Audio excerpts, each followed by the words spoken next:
Hey there, sinners. It's Adam Knox, and welcome to another episode of the Cult of You.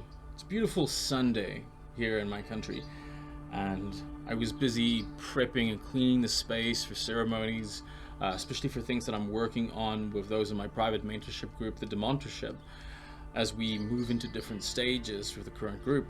And I was thinking about something that I find is consistently important, yet it's something that's not often spoken about, and it's not something that's usually found in various forms of occult literature. But there is 4 fundamental principles, which I refer to as the principles of the Magi, which are certain core ideas that I believe that every magician or every practitioner of the craft should hold dear to their heart and always consider inside of their practice. These are ones that have come to me through my years in the practice, and things that I've discovered are psychologies, beliefs, or patterns, if you will, that have really helped me kind of steer my course and consistently achieve results. Those 4 principles is broken down into these simple ideologies, or these simple phrases that you can easily remember. The first one is that all things are at all times in relationship and in communication, whether locally or non-locally. That's the first precept. The second one is that the law of the Magi requires him to at all ways and in all times find a meaning that is empowering. The third one is one that I say is to love thy mystery more than thy history. And then the final one is to seek surrender and not release.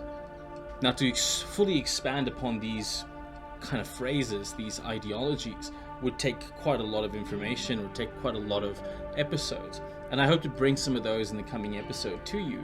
But for today's episode, I'd like to focus on one, perhaps 2 of these, just to help you understand the relationship and how that core principle could be a self-discovery of where you may be stuck right now in your practice and how you can get to the next level. Let's get in that episode today, and remember to live deliciously.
Living deliciously is something that I've consciously pursued now for the last few years, and it really came to me as the result of a painful breakup. I recognized in a very close and intimate relationship when I finally found the one, which happened to be, as that goes. I discovered that this was not the one. This was my imago. This was my own psychological projection of various internal inadequacies or states or, stages of the development of my archetypal models that I was projecting over another person, and essentially unconsciously making this other individual responsible for states that existed within myself. Now, yes, We can enter in our society today and say that, look, there's a role of exchange that we go into. There is, that's part of the beauty about being in relationships, is that we can go and we can give to other people. And that's great. If we enter relationships from the dynamic where both parties are seeking to give, this is a very functional and healthy relationship. But when we're unconsciously seeking, when we're unconsciously desperate, we're unconsciously projecting, having certain of our needs of ourselves trying to be met through the other person, this is when we are struggling. And this is one of the core ideas that we need to come back to, because it is an actual leak of our power. It's a possession at an unconscious level of something that is then hijacking or commandeering our behavior. And the reason for that is because, quite frankly, most of us don't want to come across as needy. And we see that very bespoke in this world that we have today, where everyone's trying to demonstrate how unneedy they are. Yet fundamentally, this is still part of human nature. We need to connect. These are actual fundamental human needs. Connection is a need. Being significant or feeling like we matter is a need. These aren't things that are going to go away. These are simply just components of ourselves that we need to develop healthier vehicles in order to experience, so that we can have more in abundance of them, because we're not just meeting our needs, selfishly looking at that, or small, narrow-minded view, but in fact looking at the broader spectrum. In fact, one of the great interpretations of the difference between the hero and the villain is that both have had pain, extreme pain. The difference is that the one looks at that and says, the world's gonna pay, they're not gonna do this to me, I'm gonna get them, right? The other one goes, the world did this to me, I'm not gonna let this happen to anyone else. That's one of the core fundamental differences. It's also one of the fundamental differences in what we would define as being mature and immature in terms of how we experience our concepts of life. It's this fundamental differentiation between associating to a limited self and associating to an unlimited self, or a transcendent self, which is truly the essence of all spiritual practices. How do we experience ourselves as the transcendent self? But the problem is that we actually are fundamentally a transcendent self. We only hallucinate ourselves as this temporal self, and as such get attached to that because it starts to meet a lot of our fundamental needs, and that as such becomes an addictive pattern. Now, the problem inside of this is that it creates a series of complexes to which we become unconscious, because we want to keep an enlightened version of ourselves in our head. Everyone is secretly the hero of their own story, or maybe sometimes they begrudgingly become the martyr of their own story, which at least was true for me.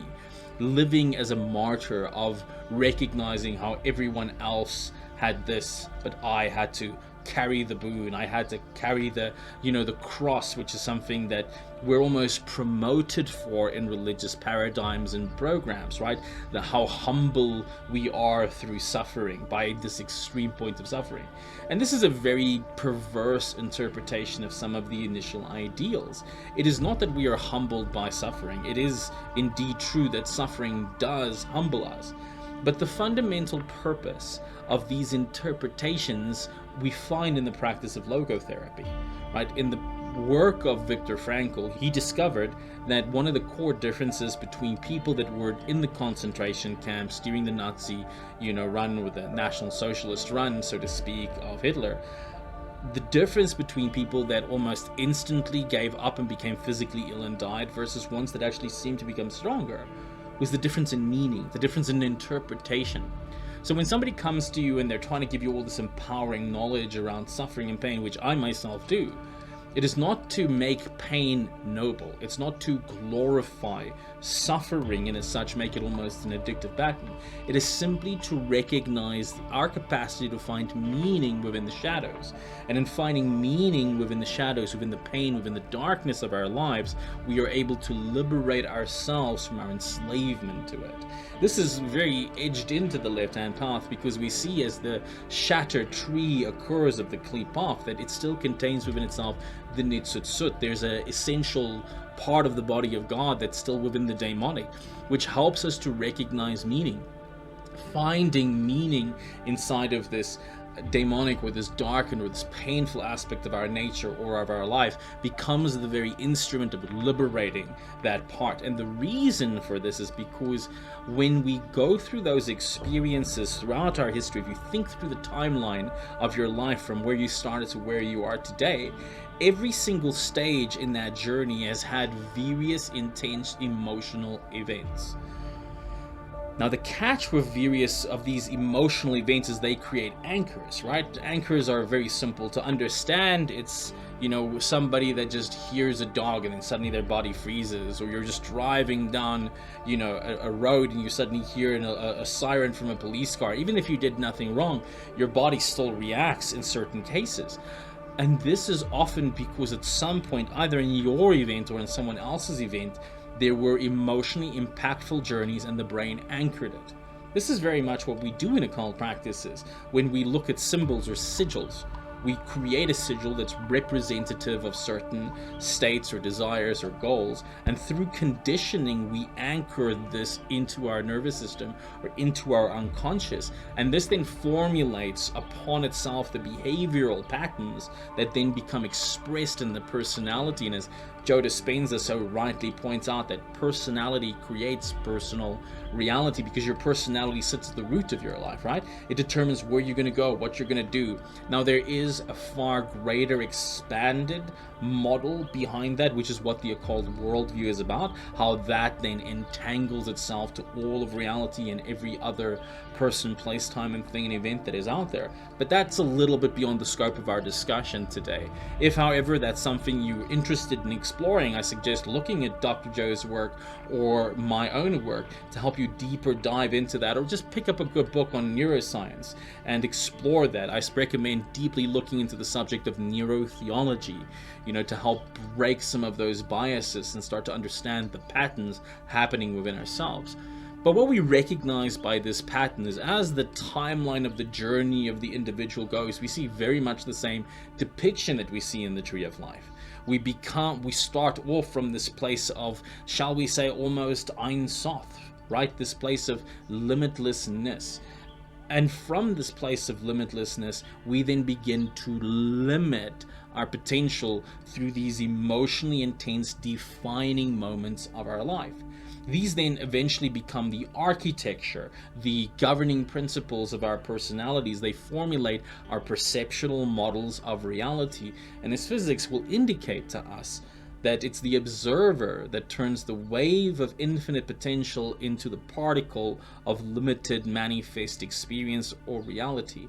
As such, as our perceptions of reality formulates throughout these various experiences, we thus produce reality. It becomes to be what we perceive the world to be at the level of our heart. These things then fundamentally build up to become the experience of who we are. And we see this kind of journey of liberation oftentimes depicted, of the journey of Inanna down into the underworld, or the same repeating of this mythology in the journey of Persephone also going down into the underworld, you know, to join with Hades.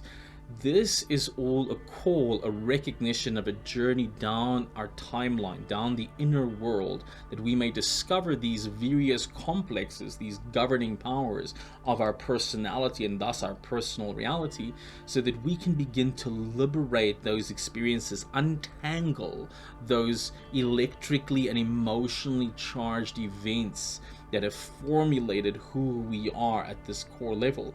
You see, this is one of the key essences of magical initiation.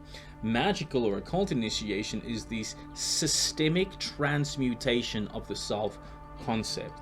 The magician begins the journey and maybe sees themselves as a neophyte, then moves into the elemental grades, where they start to, if the teacher is correct and intelligent or experienced enough in their guidance, connects them with the archetypes of the king, of the sovereign, the magician, the warrior, and lover, these four elemental manifestations in our psychology, and then how their impact is on the larger world, the greater world of ourselves. But throughout this progression, something very fundamental happens. The sense of self that gets lodged into these different places, because it's serving a purpose. It's meeting some of these fundamental needs of the soul, of the spirit, trying to express itself in reality. These get liberated piece by piece, and we recover from this vast ocean of the unconscious ourselves. We begin a form of soul retrieval. And this is very much the essence behind the statement that I give. Seek thy mystery more than thy history. Love thy mystery more than thy history. You see, because we are unconsciously governed by our history in most cases. You know, we live with a certain set of ideas or events or experiences that happen in our life. We become intensely emotionally charged by this event, creating a neurological anchor in our brain. We repeat this over and over. How many times were you in an argument with somebody at work or someone in traffic or a lover or a spouse, and then for weeks you're having that argument still in your head? The event's past, the situation's over, but you're still angry about it. You're still emotionally feeling this event, right? You're still living in the past. You're still very much in love with your history. You're loving your history more than you are your mystery. And as such, you keep emitting that vibration. All of magic, all of occultism, all these things really boils down to a science of vibration, right? A musical cacophony of sound, but through the form of feeling is what we're trying to admit. So if you're stuck, if you're caught up with a very limited range of emotional experiences and they're dependent on what other people say, do, and behave, and how the economy and the world outside of you is functioning, that would make you, in magical terms, a slave. That means you are fundamentally more in love with your history than you are with your mystery. In other words, you are creating reality from the external references. You're letting the events of your childhood and of your life and everything dictate who you are, and as such, determine what is and is not possible inside of your reality right now. Now, this is not some holier than thou information. This is not some idea that says, oh, if you're doing that, you're bad. We all do this. This is the function of the human being. Events that we don't take seriously, you know, that have impacted us throughout our lives, the way our parents treated us or did not treat us, affected our attachment wounds within ourselves, affected how we pass or fail the marshmallow test, if you will. You know, our capacity to deny pleasure short-term for long-term pleasure is the statement behind the idea, seek surrender, not release.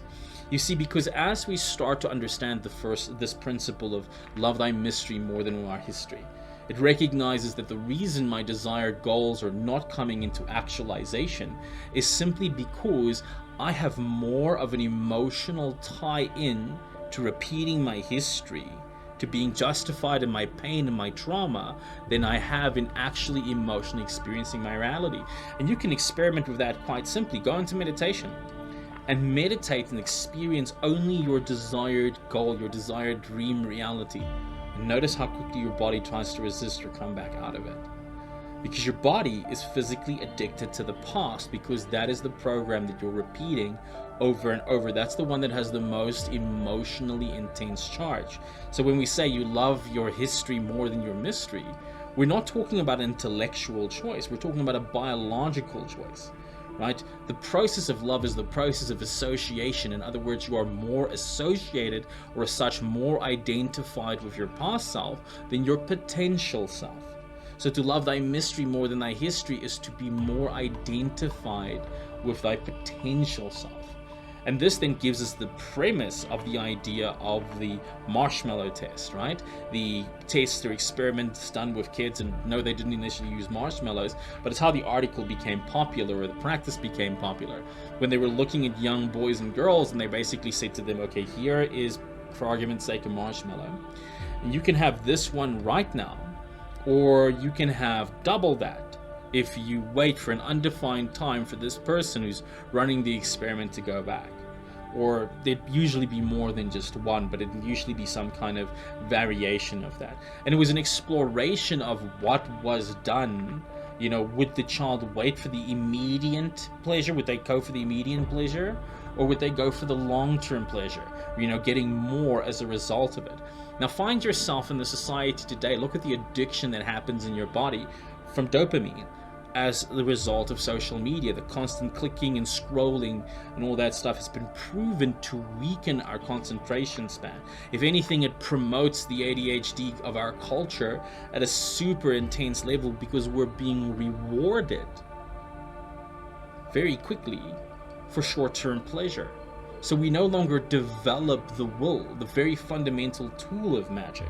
Iswarigadi was well noted for saying that the two most important instruments that the magician must cultivate is the will and the imagination. The will cannot be cultivated when we're looking and chasing quick releases. This is known as addiction. So to seek surrender over release means that we are no longer allowing ourselves to settle. It requires us to raise the standard, by which we measure our life and our goals and our objectives. It's when you start saying no to things more than you say yes to things. It is saying no to subclass relationships, subclass forms of income that is killing your soul as a result of it, but you need that. Now, I'm not saying that you just quit your job or you just step out of the relationship immediately. I am saying, however, that you need to recognize and start taking stock of the long-term pain, and sometimes looking at the long-term investment. One of the problems in our culture is that every social media marketer out there is trying to sell you this quick win lifestyle, right? This one little technique that's going to make you a billionaire. And it feeds on that part of the psyche that wants to seek release. It's the undisciplined animal self within our own nature. And there's a phrase that I'd like to say around this subject, is that a man who has not mastered the beast within will ultimately have that beast tamed by other men. You see, if you are allowing this portion of yourself to go running amok, quote unquote, then that constantly brings you outside of presence. That constantly proves that you are being run or controlled by these unconscious forces of yourself. And this is what magic is. The magician is one who has risen in the hierarchy by actually dealing with these complexities and components of themselves, and as such can see them more evidently in others. And not everybody has pure intentions in heart. And if you don't consciously cultivate mastery over this stuff, you become the slave of marketers. You become the slave of others who see the patterns you yourself have not seen. This is why I love the old statement by Ramtha, make known what is unknown. It's one of our greatest purposes, or as Carl Jung would say, until we make the content of our unconscious conscious, it will rule our lives and we will call it destiny. When you find yourself in a situation where the pressure or the frustration or the need for release is overcoming you, recognize that in this moment, that is an addiction. That is something to which you have become a slave. And the liberation of your slavery in your life on a global scale starts with the liberation of yourself at an emotional scale. It requires you to liberate yourself from the tyrant within and realize that the tyrant about is oftentimes a projection of that one. And I'm not saying that the world outside doesn't have tyrants. It's quite evident in our time that there are many. But the question is, why are they there in the first place? And I would usher the idea that sometimes many of our tyrants and the systems of control outside of us exist because we were happy to give up control. Like how Elliot points out in the classic TV series Mr. Robot. It's not that we voted for the election poll, but that we voted for it with our time, with our energy, right? It's that which is the problem or the poison inside of ourselves and our society. And change does not begin by us just making more content, even though that helps to bring about the message. Change comes by creating the transformation with ourselves. And that's the true difference between low magic and high magic. Low magic is the spell of influence that we cast upon the world very quickly to create moments, but that's pretty much as good as a motivational talk that inspires you and gets you hyped for a bit until the old habits or unconscious patterns resurface. High magic means the fundamental transmutation of our experience of ourselves. the shifting of these behavior patterns, the transmutation of these archetypal relationships within ourselves, so that we unlock within us the kingdom of heaven and thrones and powers of hell. That we resolve within us that duality of good versus evil, of right versus wrong, which is the pain and pleasure mechanism that keeps us enslaved, that others can then utilize in order to influence and persuade us. And I'm not saying that influence and persuasion is bad, because sometimes it is necessary to educate an uneducated mind to discover the infinite potential within themselves. This very show is influence. All content is influence. Saying good morning to somebody is an influence because it makes an assumption of the quality of the morning. You cannot eat food without manipulating your jaw, influencing your jaw. We cannot avoid our capacity for influence. Our butterfly effect is affecting. What we can do, however, is take responsibility for it, take ownership of it, and as such become conscious beings instead of unconscious beings. And then is when we begin to create change in our lives and in the world. We are not creating change by posting likes or necessarily even donating to causes, even though that does help, that does support those. But the true change that we seek in the world must come from within. And that is the initial purpose of magic. Magic is not about what I can get. It's not how many people approach it like it's the lotto. You know, I'm going to throw a few words in there as the equivalent of a scratch ticket. Maybe I win or maybe I don't. This is a very immature approach to magic, promoted by a culture that's more interested in selling books and making money than doing actual fundamental inner work. So I want to just leave you with these two principles today. We can talk about the other ones on a later occasion. But as you go into your life, as you progress throughout the day, as you unfold, ask yourself when you're in reaction to a moment, when you're stepping in to a place, are you operating from your history, or are you operating from your mystery? Because as Jordan Peterson well points out, that the purpose of memory is not, in fact, to remember. The purpose of memory is to extract lessons that empower us for the future, that allow us to articulate a personality or vehicle that we are better able to handle similar events as they come into our lives. And the other component, seek surrender, not release. You wake up the morning and you're scrolling all the way through on that social media because you're trying to affirm your old self, your old personality. And you cannot create a new reality by constantly affirming that. The old definition of insanity, expecting something new by doing the exact same thing. You must love your mystery more than your history. You must fall in love daily with who you can be and what your life could be. You must program that as you wake up every morning early, starting your meditation with a clear vision of your life, and you're forcing it to the point where that is more emotionally intoxicating than the reality you had. And you must seek surrender, not release. When you begin this journey of transformation, it will be painful. You will go through what we call the mourning of Isis, the time period where your cells in your body die from the old patterns and new ones are reborn. But if you keep knocking, the door will open. If you continue to impregnate consciousness with the reality that you desire, eventually the entire system will accept it, and this will become your new identity.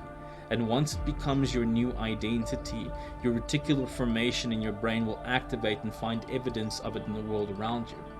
This will support the inner state and the outer state. They will merge. And this will change you at electromagnetic level to bring about the shifts in your reality. Seek the kingdom of heaven within first, and all else shall be added unto it, were the words from the Gospel of St. Thomas, the living sayings of Jesus. But if you're still looking at occultism from this left versus right, this up versus down, then you are a slave of duality. You yourself are a subject of the slave God. And I do recommend, if you're new to the channel and you're new to some of those ideas, look at my mini masterclass. It's one of the playlists. Go through that. Familiarize yourself with those ideas. But think about their relevance in your current life. Many people explore magic not because it takes them within, but because it takes them without.